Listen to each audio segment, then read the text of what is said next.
Kashmir News Service presents. अस्सलाम वालेकुम।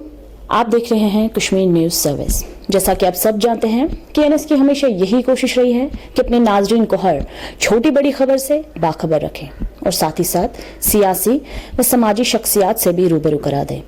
तो अपने इसी सिलसिले को आगे बढ़ाते हुए आज हमारे साथ बात करने के लिए मौजूद है टीवी और थिएटर आर्टिस्ट मुश्ताक अली अहमद खान। तो सबसे पहले KNS में आपका इस्तकबाल है। बहुत बहुत शुक्रिया जो आपने मुझे बुलाया और कुछ बातें करने का मौका दिया। तो सर हम शुरुआत करते हैं शुरू से। आप बेसिकली है कहाँ से और आपकी स्टार्टिंग कहाँ से हुई एज एन आर्टिस्ट? मैं श्रीनगर में मेरी पैदाइश हुई है और मेरी पढ़ाई, मेरा बचपन, मेरा लड़कपन सब श्रीनगर में ही गुजरा है। तो I am proud citizen of my city.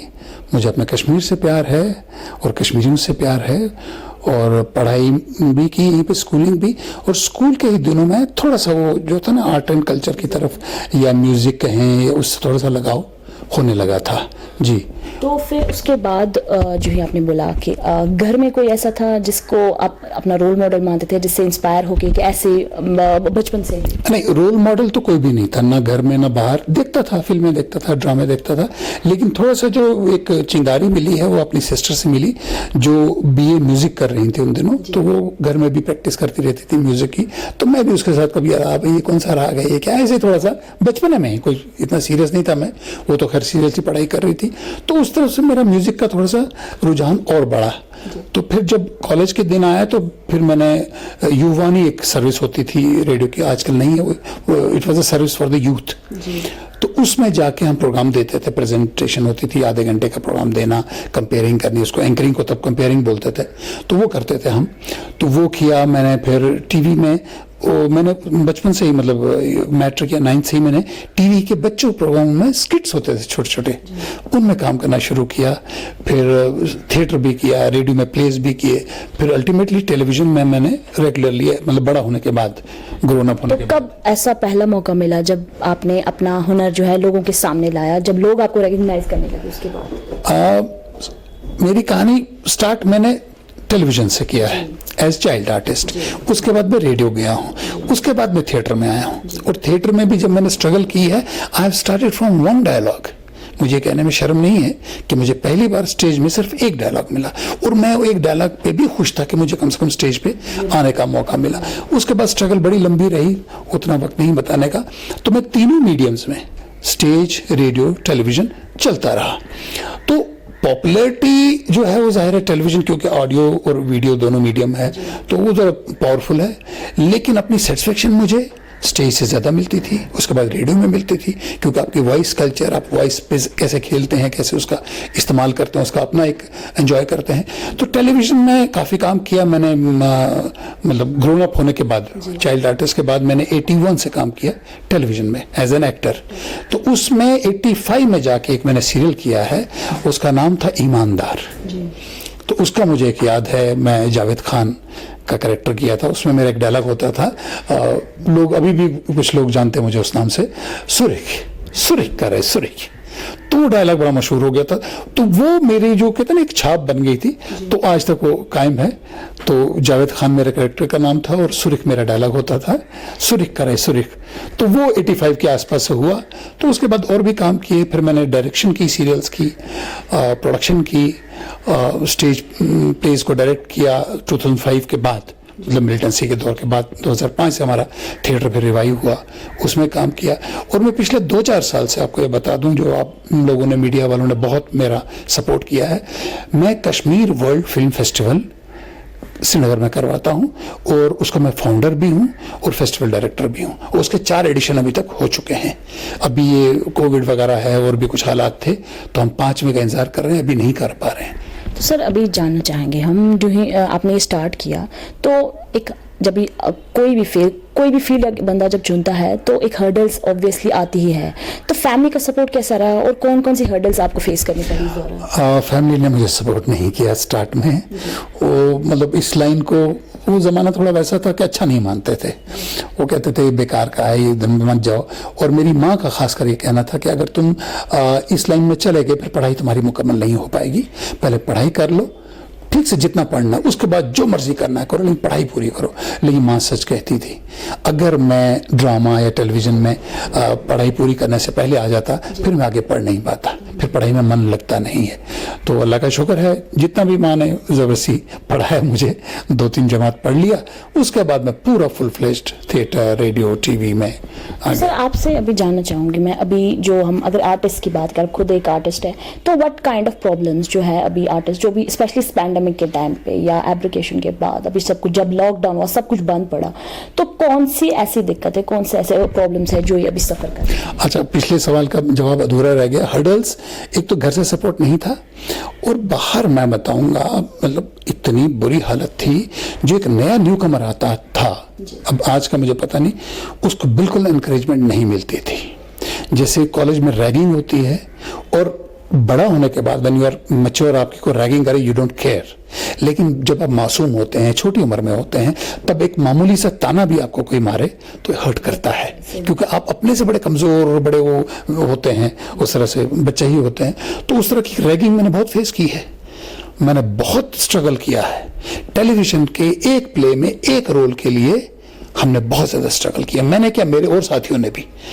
TV में रोल मिल जाना, रेडियो में रोल मिलना, थिएटर में रोल मिलना बहुत बड़ी बात हुआ करती थी। तो खैर उन सब हर्डल्स को हमने ओवरकम करते करते यहाँ तक पहुंचे हैं।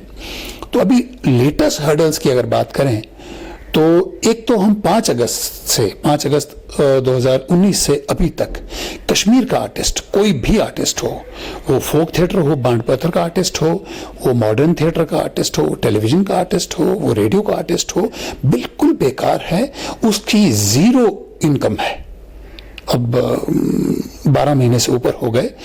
कश्मीर का आर्टिस्ट, परफॉर्मिंग आर्टिस्ट की मैं बात कर रहा हूँ, चाहे वो थिएटर का आर्टिस्ट है, टेलीविजन का है, फिल्म का है, म्यूजिक सिंगर है, या म्यूजिशियन है, इंस्ट्रूमेंटलिस्ट है, कोई भी जो आर्टिस्ट है किसी भी कैटेगरी में, उसकी कोई कमाई नहीं है, उसकी बहुत बुरी हालत है पिछले 1 साल से।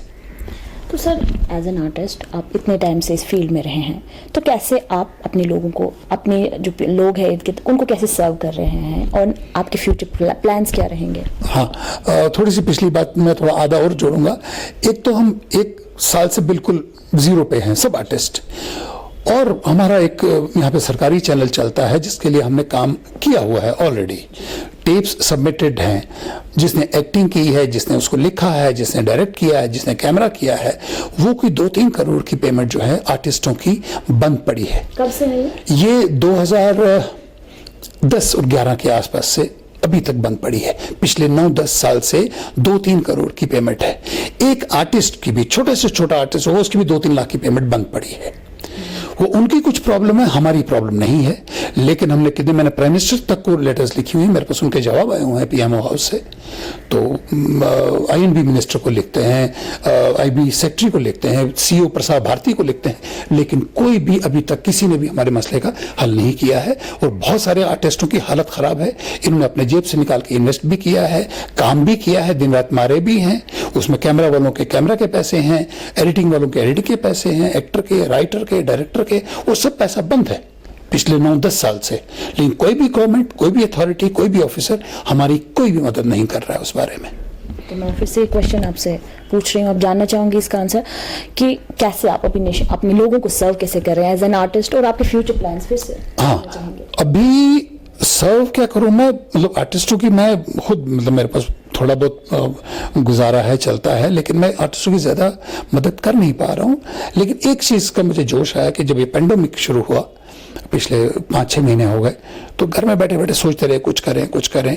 तो कुछ किया हमने, वो गाने वाने होते थे तो हम घर में बैठ के अपना वीडियो रिकॉर्डिंग करके भेज देते थे, किसी को व्हाट्सएप करके, तो कहीं पे जाके कोई एडिट करके उसको रिलीज करता था।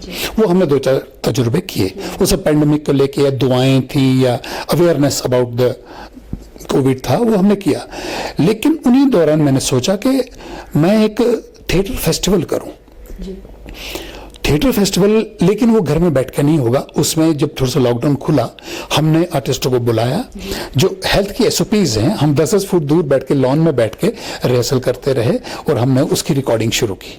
रिकॉर्डिंग हम स्टेज पे करते हैं या टैगोर हॉल में करते हैं या इंफॉर्मेशन के ऑडिटोरियम में करते हैं, स्टेज के ही उस माहौल में और स्टेज की तरह उसका वो शूटिंग करते हैं। 3 कैमरा सेटअप्स हम उसको रिकॉर्ड करते हैं। तो वो हम कोई 10-12 प्लेस बना रहे हैं, वो अभी प्रोसेस में चल रहा है, जल्दी उसको लॉन्च करेंगे।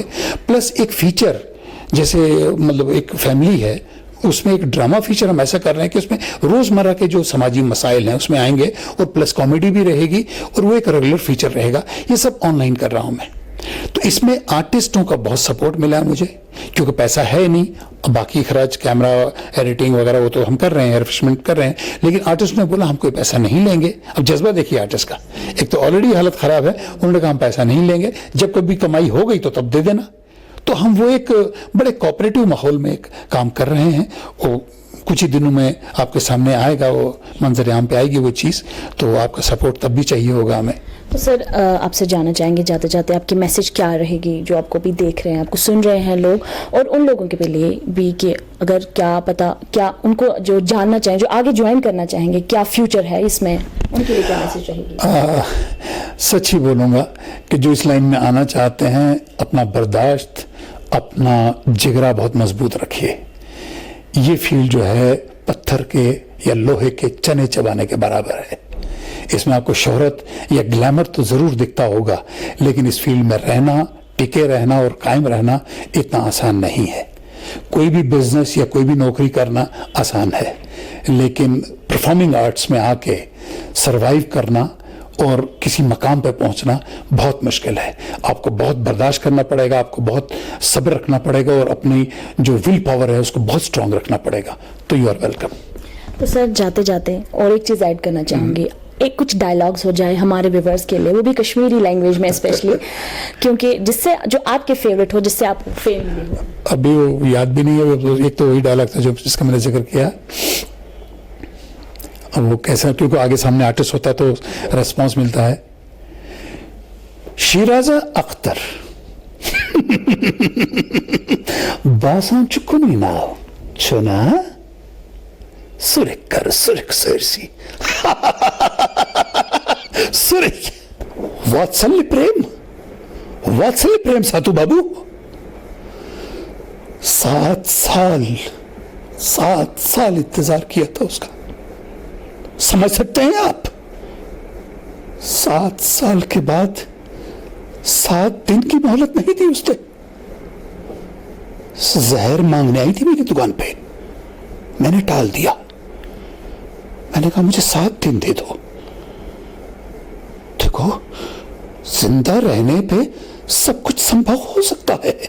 हाँ, जिंदा रहने पे सब कुछ संभव हो सकता है, लेकिन सातू बाबू उसने 7 दिन भी नहीं दिए और खुदकुशी कर गई। 7 दिन भी नहीं रहे, 7 दिन भी नहीं रही।